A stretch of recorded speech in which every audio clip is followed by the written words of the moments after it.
Welcome to Kettlebell Corner, where strength meets theory, where we take a deeper dive into all things kettlebells and answer your questions. I'm Jeremiah Waylon, and he's Roger Parks. And that's right, we got some more questions for you today. We're going to answer 4 of them. So if you have questions, I'm going to make this easy. If you have questions, you can put it in the comment, and then I'll know your question, and then we can move along with this. You can put it in the text. If you're listening to this on audio, you can send us a text and I will get that. And then we will answer that question. Or you can hit us up the usual ways through Instagram, The Iron Revival, or send us an email, theironrevival@gmail.com. Keeping it real. Roger, how you doing, brother? I'm keeping it real, apparently. That wasn't one of the questions. Oh, okay. Okay. I was going to say three to go. Check them off. Okay. All right. Let's get started here. The first question we have is, when it comes to your nervous system, how would you go about designing a training session to get the most out of it while remaining safe? I would listen to this podcast and then first and foremost do what we say. We're talking about the nervous system. There are 3 basic things that I consider when I'm planning my own work. Okay. I very rarely program for myself unless I have a very specific goal, but I do consider these things. And I deal with this, as to most coaches, or most coaches should, daily as we work with our clients. The first thing to consider with the nervous system is get your head out of the workout and start thinking before the workout. The trap I think a lot of people fall into is, what can I do? And we've talked about this with programming. You ask somebody in the gym, well, what's your workout? Oh, I do 3 sets of 10 on the bench with 135. How long have you been doing that? I don't know, last 6 years. They have a script, right? And they follow the script, and that's just what they do. So not only is that bad programming, not only are you working either too hard or not hard enough, but you're not really getting your head where it needs to be. So I like to think of a pre-flight checklist before I'm working out. How do I feel? Do I feel Number good? 1. Am I happy? Am I in a good mood? Am I in a bad mood? How does my body feel? Am I dealing with aches and pains? What have I been doing that day? These are all part of the how do I feel questions. Right away, that's going to be most of what you probably need to consider. And if the answer is shitty, doesn't mean don't work out, but it means maybe you change things up a little bit. Maybe your effort is a little bit less, or something we've talked about before on this wonderful show is Mace 360s. Some movement. There's some basic movements I do just to get me moving, just to get me into things. And that usually lets me know how to proceed. But that's kind of the third thing that I do. So the pre-flight checklist, how am I doing? How did I sleep? Just because I feel good or I'm in a good mood, if I haven't slept well, I'm not going to push. It's stupid, frankly. You don't have all the, maybe you're on a caffeine high, or maybe adrenaline has kicked in, but you don't have the resources you think you do. So if you just have slept like garbage, don't max out. Don't push it as far as you can. We talked about mood. That's how you feel. You're talking about your sleep, nutrition. Are you ready to work? Or are you not ready to work? Intermittent fasting is all the rage these days. But is it? It really is. And I don't know if it's coming out of style, going. I don't know which way it's going. Okay. Everybody's just desperate to lose that belly fat, Roger. What I can say is I think a lot of people waffle on this answer because they don't want to get it wrong, and I'm not afraid to get it wrong. I will say there's nothing I've ever read in any science textbook or anywhere, or heard from anyone who's actually credible, that suggests you are going to have a good strength training workout, or the best strength training workout, fasted. It just isn't going to happen. We have to get into energy systems and how quickly these things turn over. So if you're coming to your morning workout fasted and you're looking to, let's say, grow some muscle, you're looking to push, it's not gonna happen. So wake up earlier and have a snack, eat something. But this is one that people really need to consider. Now, I can do some low-level cardio fasted because that energy system produces energy system slower, but I don't need it as quickly because I'm moving slower. When you move Yeah. fast or when you move intensely, you need energy quickly. And that requires you to have things that break down, like carbohydrates, sugars, glucose, faster. And if the pace at which you're moving outpaces the pace at which you can supply energy based on what you have in your system, then you only have a few options. And one of the main options is for you to go after protein and have that protein turn into um, glucose eventually, right? It makes And your that's muscles smaller. yeah. It's a vast oversimplification, but that's the Yeah, idea. yeah. So think about have I eaten? You might want to do a fasted workout. That's totally fine, but don't go super intense. Don't go super heavy. Um, you can keep your sets a little bit either on the shorter side or on the much longer side, because if you're doing 20, 30 reps of something, you're clearly not lifting anything intensely enough to really tax your um, the energy system that needs quick energy. So you want to think about what you've eaten. Those are going to be the big things that you want to think about ahead of time. There are infinite others, but the point is just check in. Figure out, what am I working with? What are my raw materials? Okay, so that's the nervous system. That's the pre-flight checklist. Now, when we're talking about the second thing that I like to think about is, I don't want to get too far in the weeds with this, but I don't believe in this separation between mental and physical. I think they're the same thing, and there might be some overlap, but most of what we experience is mental, emotional, perhaps even spiritual, to maybe piss off some people, is really physical. Okay. And if you want to get your hands around the things that you can manipulate physically, like your blood sugar, like your respiration rate, um, like blood flow, warming up, things like that. So when you think about, how do I feel? Okay, this goes into, well, maybe I don't feel great. How can I manipulate that? Forget about, maybe my mood is off. Think, what can you do to manipulate your physiology? What can I do to make my body feel better so my brain works better? And the information, the output, which might be emotional um, or mental, how do I get better input based on that? I'm sure everyone's had the experience of trying to problem solve when they're hungry. Take a break, go have a sandwich, come back. You're probably going to get the solution faster and better. That's why they made those Snickers commercials, returning to Joe Pesci. Exactly.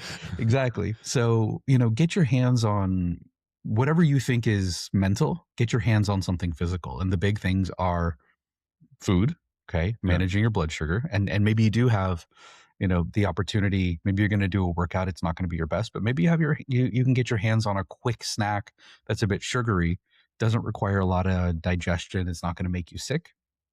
That's just a little something to put in your system before you work out. Do a warm up. Definitely warm up if you don't feel great. And it doesn't need to be crazy or vigorous, but you're getting the blood pumping. You're getting all these endorphins going. You're moving. You're moving your body, and you're making all of its pumps and things that it does work, and that tends to have a positive impact. And you can also do some breathing. Respiration is a great way to control the nervous system. So if you feel stressed out, breathe a bit slower. If you feel like you are a bit sleepy, you can do what people call box breathing, where, if you're visualizing a box with 4 equal sides, you can inhale for an equal amount. So let's say you have a 4-second box. Okay. You can breathe in for 4, hold for 4, breathe out for 4, hold for 4. What that's going to do is keep you in a state of equilibrium. You don't want to start hyperventilating. My understanding is you can get some decent changes out of that, but that's beyond what I understand. And for most people who I work with, although some of these techniques might be great for some people, hyperventilating is generally a bad idea for most folks because they're already too keyed up and too stressed out. Yeah, who's carrying a paper bag around with them? You know what I mean? Well, you can do, there's certain yoga breathing techniques. Some of the Wim Hof breathing stuff will get your nervous system juiced, and that may be very appropriate for some people at some times. But for a lot of people who aren't used to practicing it, it's probably not the way to go, which is why I would go with box breathing, because your inhale and out, your inhale and exhale are the same length of time, which means you're going to balance, the different parts of your nervous system, one which makes things speed up and one which makes things slow down. Okay, so I would do some breathing. That's another way of going about things. So once we've grasped whatever we can do physically to get ourselves better, able to work out, then I start, it's the canary in the mine. Let me start moving. Let me do some warm up sets for, for us. Maybe we do the Mace 360, see how we feel. We start to throw, some warm up sets in there. And let's say I had planned to do a heavy press workout, and I know what my maxes are. So let's say I'm you, and max is 48. Okay. So what you usually lift, but can you lift it today? Let's say you just start with a 24 kilo bell. It feels heavier than normal. Okay. Do a couple reps, put it down, shake it off, and then come back and see, did my brain recruit some help? Is my body responding? Am I rising to the challenge, or does this still feel heavy? That's going to be a pretty good indicator that you don't want to push toward those limits. So if we have a range of, each training goal is going to have a range of what will work in terms of percentages. Okay. Again, these are averages. It's not going to be the same for everybody. But if you are trying to work in a strength range, there's some suggestion that, 75% is enough to do that. So work with 75% of your max. So if your max is 100 pounds, you're going to stick with 75. You're not going to go right up to, the most you can do, because your body's giving you signs, sending you signals like, hey, I'm not ready for this. So, as far as the design goes, we can't really get into program design outside of context. But when we're coming to a workout, these are things that we can do. So we can do our pre-flight checklist, just see what we're ready for, really ask about, questions about our readiness, our mood, things like that.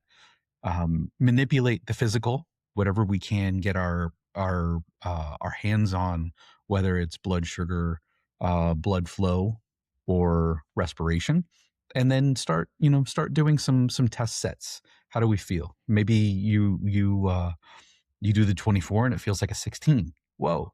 Okay. Maybe today's that day. Maybe today's that day that I max.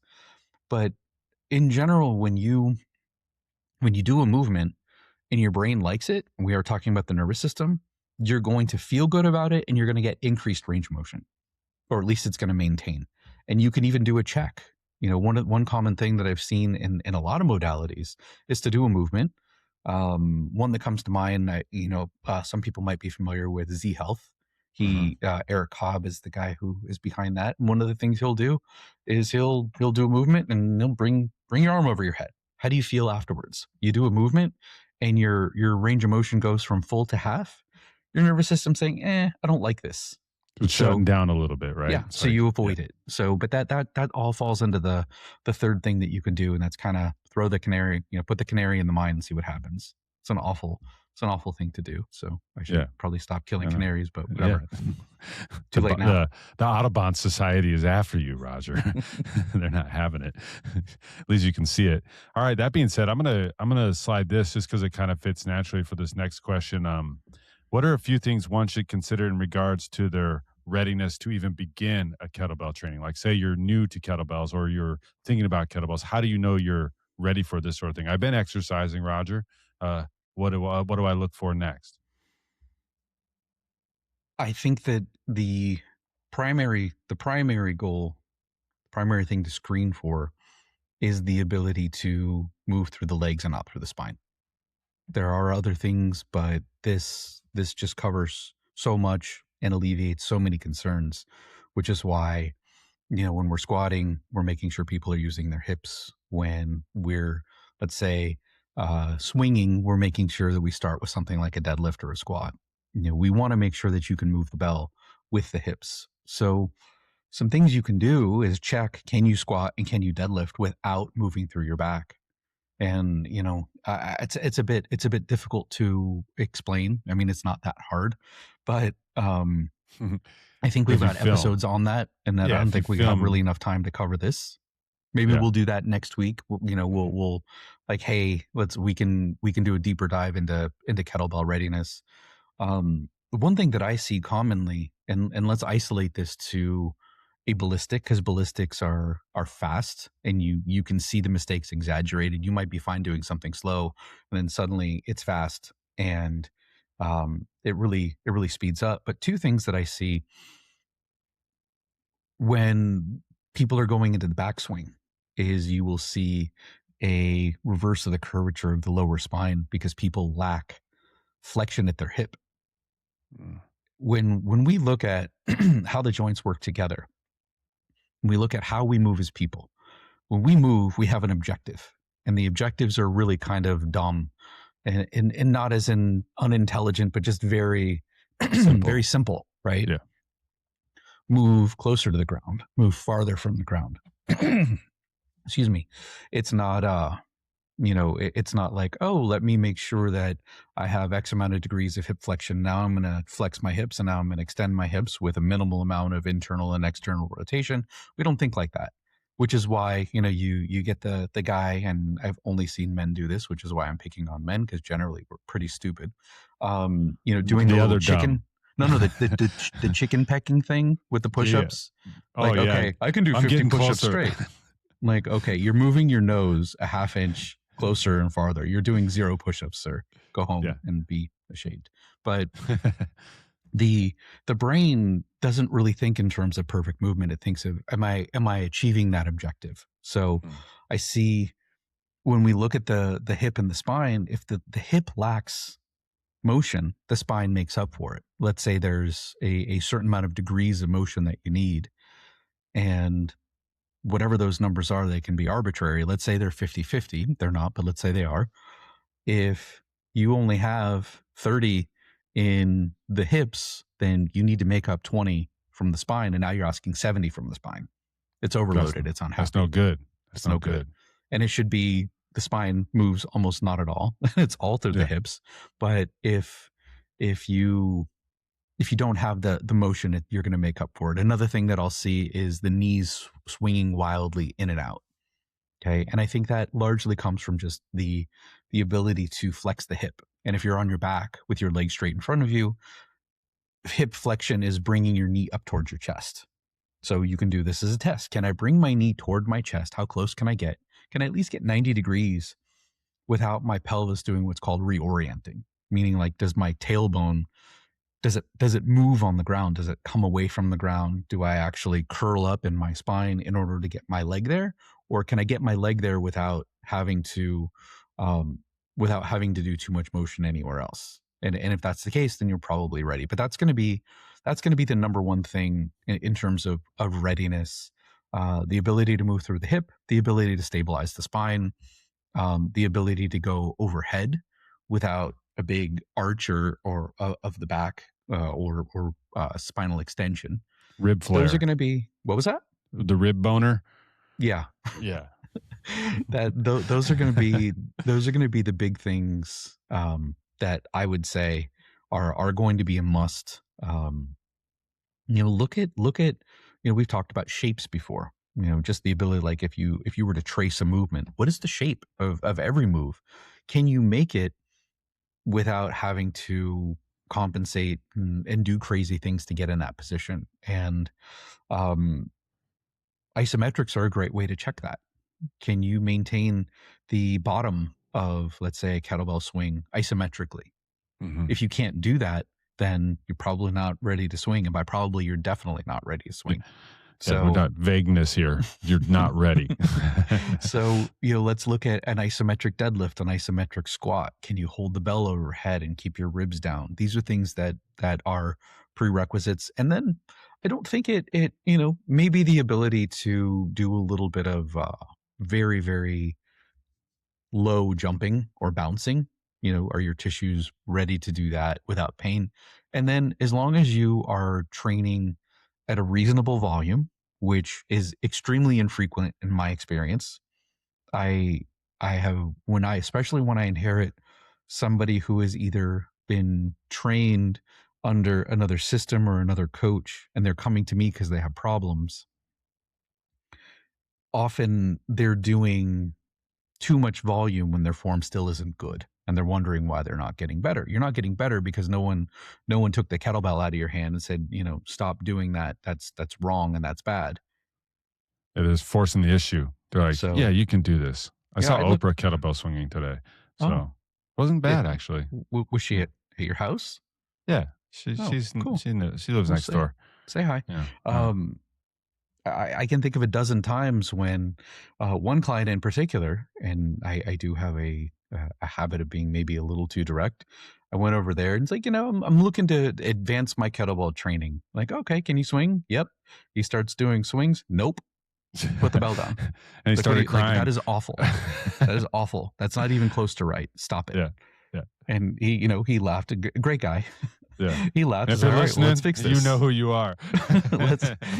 let's fix this. And we did.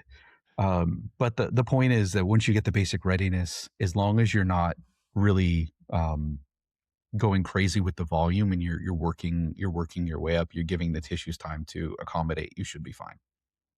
All right. So stabilize that spine, move through the hips, and try to keep the shape the same way as it's supposed to look, more or less.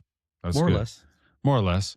All right. Well, that kind of leads into this next one. It's like we curated this list, Roger. But I didn't plan this direction, just so you know out there, folks at home. This one is, I love kettlebells and want my brother to do them as well. How can I convey some of the benefits I found? He's out of shape, and I think this would be really good for him. And he wants him to see what he's seeing. What do you think somebody could share with something like that? I think the two most potent and fast acting ways to convince anyone to do anything are violence and insults. That's what I was going to say. Yeah. Swing a kettlebell at him and call them a weakling or something. Or like step on his chest and dangle a kettlebell over his face and make him submit. Whatever. That's Big Brother stuff. It is Big Brother stuff. What are some things when it comes to convincing people? The first thing I do is find what's important to them. Mm-hmm. True story. I had a client not that long ago coming in, and he wanted to get fit, wanted to get in shape, and be all around hunky. Mm-hmm. I don't think that's a word to use. I don't think anyone uses that word. The whole thing is awkward at this moment. Probably hunky. Stop talking about it, but that's a firefighter calendar. he wanted to get in better shape, and he didn't want to train his legs. He just didn't want to do it, but he expected me to make him look better, which he didn't look good, even though he wasn't willing to do something that anyone who's ever worked out and gotten good results will tell you is the only time I've ever seen anyone have a good-looking upper body without a lower body is when they're on copious amounts of steroids. Every now and then you'll get the gym bro who just wants to, shoot up and then go do bench press and doesn't want to squat. But anybody I know who's ever actually gotten a big upper body also has put in time for the lower body. So I tried to explain it to him. Didn't work. What finally got him to train his legs is he was telling me he was trying to get pregnant. Oh, he was trying to be pregnant? Yes. Yes. It's LA. So he's trying to get his wife pregnant. Okay. That's better for you. Clarify. And the sexual function came up, and I explained to him that if he wants to work well, then he needs to train his legs, and blood flow is going to improve. He's like, shut up. It's like, no doubt. If you were a man in your 40s and you want your penis to continue to work as you get older, do legs. Get the deadlift and get the squat and get the swinging. You heard it here. It's not the only thing that matters, but blood flow certainly does. Yeah. And training those pelvic floor muscles, all of these things go into being healthy, and blood pressure. I don't want to suddenly veer into a show on erections, but you get the stress management and you get the blood flow. To achieve an erection as a man, you have to have a decent mix You're of going there. I am the sympathetic and the parasympathetic nervous system, which goes back to the breathing thing. So I basically explained to him that if you want your junk to work, this is what you need to do. And we did legs, not a ton, just enough. And he came back wide eyed, like, I felt like I was 16. Like everything's starting to work so much better.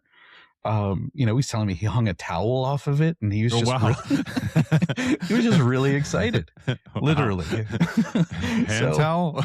So in this situation, I took what I knew he wanted, right? And I took that context and I explained like, hey, this will do this for you. So you can rattle off a bunch of things that are important, and we'll do that now, but you got to find something that somebody really wants. Strikes a chord. Yeah. The idea of motivation, I've explained this before to clients, and it takes them a while to get it. But motivation is not wanting to do something. Motivation is the reason why you do something you don't want to do. You might not want to wake up and go to work, but you got a kid that you need to feed, so you're going to do it anyway. That's motivation. Yeah. Motivation is not like, hey, I want to look good without my shirt on. Like that's why everybody fails when, January 4th comes around, they've already quit. Okay. So find the thing that point of leverage that is going to get them doing this, even though they may not want to. Is this guy a good dad? Like, hey, you want to be around to watch your daughter get married? Well, quit being a fat sack, get up, grab a kettlebell, and start working. This is what it'll do for you. Then you get someone's attention. So the answer to the question that most people are expecting is kettlebell is an all-around tool. It's not going to be the best at anything except for training everything. Lower weight, high rep ballistics. But it is in my opinion, the tool, the single tool that is the best at training everything if you're just going to pick one thing. So you can do strength, you can do power, you can do endurance.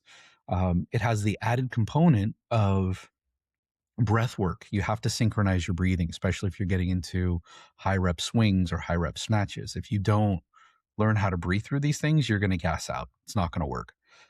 You have to pay attention. If you don't learn how to use, or if you're not paying attention to your kettlebell, you'll get hurt. And more, this is something that's so important when our attention is divided and we can't relax and stop thinking about other things. And it's also a skill. It's something that you can, with benchmarks, that you can compare yourself to some other people. So there's a bit of a system there. It's a skill that you can learn and get better at. So, you're in a way, you got both a workout and a hobby, which are all important things. And you can even up the ante and say, hey, why don't you join a class or something like that and make the whole thing social? I've never seen, maybe they exist. I mean, maybe that's what CrossFit was supposed to be, but I don't see a bunch of barbell classes. As far as, people getting together and doing things, you see kettlebell classes all the time. So those are some of the things that I would mention. But the first point is get into this guy's psyche and figure out what he really, really wants, and find a way for kettlebells to provide that for him. Yeah, to be that gateway to your needs and your erections. All right. Speaking of getting things up, Roger, this last question here. What are some ways you use to get past psychological struggles when working towards a max press? I know that there are psychological struggles in a max press, Roger. It's like the victory move. Your arms overhead, you press, you're amazing, everything's good. But when it doesn't go up, it's tiptoe rage. So what are some psychological things that why don't you answer this one? Okay. Well, tell you. I mean, you've had some issues with your pressing. Yeah, I think. Okay, so for me, the idea of the max press was primarily for an achievement of a certification. It wasn't like, I inherently want to just continue to press like a max bell. It was a target that was established for me to achieve a greater goal that I wanted to get to. And it didn't happen. The first time I attempted it was to do a 48 kilogram press, and I was weighing a lot. I think I was one of those weigh-ins I wore my underwear the first time. And then was like, all right, I just made enough weight to actually do this, I guess. And the weight was for to do a 24 kilo bell for all my other stuff and not a 28. But I missed this bell because number one, I didn't train for it. So that was a rude awakening to me there. Not that I was like, oh, I'm going to go in and I'm going to do this. I was like, I'm going to go in and half-heartedly try this, which never really leads me down a path of confidence. So I didn't have confidence. I tried it and it didn't help my confidence. In fact, I yelled out a cuss word and got in trouble. And so, that was, yeah, I did. And then, so that, kind of clued me in onto some areas where I needed to work on approaching something a little more seriously. And it's something that was like, is this goal now meaningful to me? Am I doing this check a box? How bad do I really want this? And so for me, what's always worked and whatever it's been, whether it's the very first snatch test we did, where I was like, I couldn't go to the very first certification without having done 100 reps prior to getting on the plane. Not like immediately before I got on the plane. It did end up being nearly immediately before getting on the plane, but it was before I went to the weekend. I was like, I have to know that I can do this because I don't want to find out and fail. And I didn't carry that over into this max press attempt. So number one, I didn't stick to what I knew worked for me. And so that, kind of got me in a bad spot. And coming back from not getting that press, I decided I'll lose weight and make the press lighter. So now my goal was a 44 kilo press. And in many attempts in Roger's basement gym, I would not get this press. And yes, some technique is involved. And so technique is obviously a good place to start. And we do have some episodes on that. Keeping the bell of your foot is an excellent one that will clear up a lot of your technique issues with a max press. But I found that when I would leave the attempts, having not done it, I would say to myself, what am I not doing? What am I not doing? And every time I was not preparing. I was leaving something on the table. I was leaving out the fact that I wasn't following a strict program. I wasn't, probably pressing as much as I needed to. I wasn't maybe even checking in with myself at the beginning of my training sessions to even see how I felt to get the most out of my training sessions. Circle back to the first question we had. So that was sort of like a total package sort of thing. And then when it came time to do this press again, a couple of years later, I think, I don't remember. I knew that there was one way to get there. I would just train the press. I would train the press. And I would accept the fact that it was going to take a long time. It was going to take a lot of time where I didn't want to press and I would continue to press. I would go down to the gym and I say, okay, this is a 28 kilo day, a 36 kilo day, and a 32 kilo day. And I'm going to cycle through these. And then I still have to do my regular training after that, whatever it was, because this was for a certification. And it was starting to build that confidence, building it up. And then before going to the certification, having completed I think it was like 8 or 12 weeks of this press program that I created using some techniques that we learned. And I followed it to the T and I pressed a 44 kilo. And I'm like, yeah, I did it. And in fact, Roger, you did say to me, he's like, why did you do it so early, dummy? You're peaking too soon, And now I'm going to go to this press certification to get this press, and I'm not going to be able to get it. That's what was going on in my head. And so when we get to the certification, I go to attempt this press, and guess what? I didn't get it. I was not digging back into what I remembered and what I recalled, knowing that I have done this. I wasn't taking the confidence that got me to get that press up all by myself and taking it into the performance situation. So that required me to reevaluate. So I had the whole day to reevaluate. And I had the whole day to talk to myself and say, you've put in the work, you've done these things. You've put in the work, you've done these things. Now get on the treadmill and lose 1.5 pounds so that you don't have to go to the next bell. True story. You know what? Hey, you know what? Sometimes you got to weigh yourself in the bathroom stall butt naked and just like have the person be able to see the number. You know what I mean? And and I knew combining the fact that I did train for it, and that I knew I wanted it bad enough to not eat lunch and sweat it out to get the weight, to get myself into the weight that I needed to get to, and that I would be able to grind it out. And subsequently, I did get it. And since then, I've gotten it a few more times. No big deal. But what worked for me psychologically was preparation. That was that was a plan that has always worked for me. It was a plan that's worked for me for any half marathon I've ever done. It's a plan that worked for me for the marathon that I did. It's a plan that worked for me for all these physical endeavors I've tried. If I'm not prepared, it's the same as like when I play music. If I didn't practice enough, I knew it was going to be a bad show. For me, it's preparation. Psychologically, I take it out. I take out the guessing by knowing I've prepared accordingly. Did that answer your question, Roger? Which was I my think question? so. Oh, yeah. If I'm going to share what I heard Okay. you say you need exposure, you need a lot of reps, a lot of opportunity to feel the thing that you need to feel, and then you need to plan. You need to, have some discrete things, just very specific things that you need to focus on in terms of technique. Let me make sure I've dialed in my stance. Let me make sure that the bell stays over the foot. Let me make sure that I'm pressing from here and not there. Let me check a few basic boxes rather than just thinking, hey, is this going to go up or not? Because when you have the plan and you execute, and you've executed it before, it becomes much easier. And I think the main thing that I would want to add, and there are two ways to do this. There's non-specific and specific. To the nervous system, the mental, the psychological, whatever you want to call it, is it's about safety. How do you make your brain feel safe in order to get as much out of it as you can?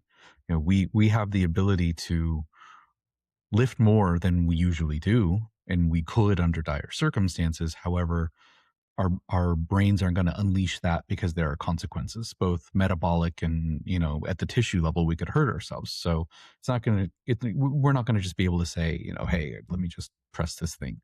So we need to repeatedly teach the brain that it's safe under heavy loads. So for me, non-specifically, my money move is a deadlift, and there's a very specific number. For me, it's half body weight. If I'm comfortably deadlifting, or I'm sorry, twice body weight. Okay. half body weight. Half body weight is like, okay, a cool 105 pounds, eh?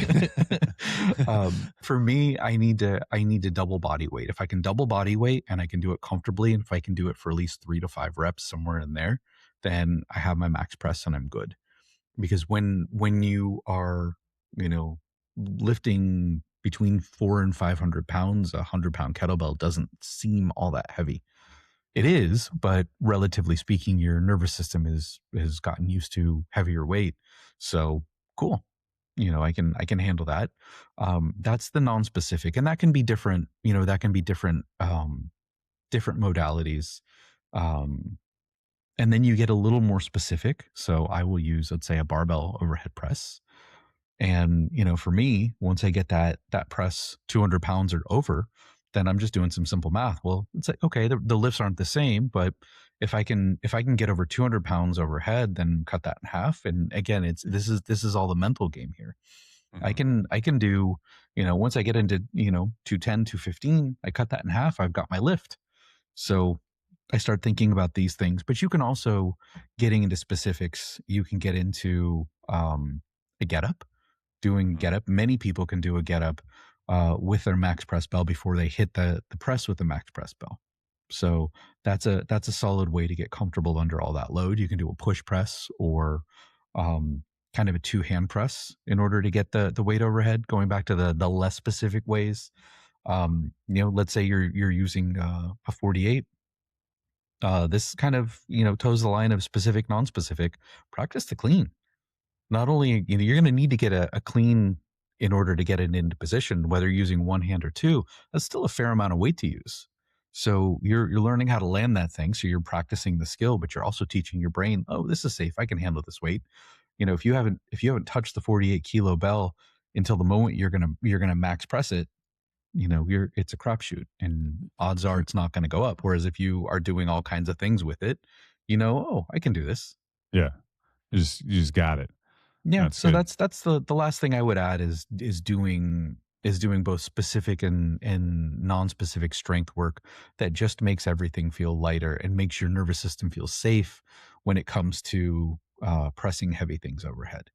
And you're also going to do that as you're approaching, you're doing, your volume. Um, for me, when I have this works on other people I've coached, but usually when they have 3 reps with one bell, then they have the next bell up. Makes So if you sense. want to press the 44, if you can press the 43 times, you usually got that. You can press the 44 3 times, probably have the 48, etc. Oh, that does That make sense. that's how it's worked out for me. But when you think about that, how many reps at a 40, right, do I need to do in order to press the 44 3 times? Right, Right. that's a Yeah. Like lot. 10. Well, no, I mean, not the individual set, but how many times have I done it and Oh, yeah. Yeah. Gotcha. gotten my system used to it? Right now I haven't been heavy pressing right now. For I take time off. It still stays right around the same place, so I can go down there now, and I have no doubt that I can press a 40-kilo bell. However, when I pick it up, and I will just after this, just to to see, Now that you but think about it. it's going to feel heavy, Yeah. right? I was like, oh, that's heavier than I remember, but I do it for a couple of weeks, and all of a sudden, it's like, okay, I'm repping out 5, and I'm ready to move up, right? So your brain remembers, but a lot of that is just getting comfortable with this uncomfortable thing. That makes sense. And for the record, the deadlift thing does work. The last time I did I guess now it's probably not even my max press anymore. 2 times is deadlifted before, and the three reps with the bell below, that definitely works too. And those are, at least I know they work for you, Roger, and they work for me, and they probably work for other people that and coach. So, all right. Anything else? No, that's 4. I'm tired That's of 4 talking. questions. So, if you want your questions answered, I told you how to do it. And if you forgot, rewind it. Be sure to download the Bells app from the Apple App Store and increase your max press and get it up. You know what I'm saying? Guaranteed. Use your phone for something good, you dirty birds. Other than that, be sure to like and subscribe and all that fun things, and share this with your friend, because maybe these questions apply to them too. All right? Stay strong, everybody.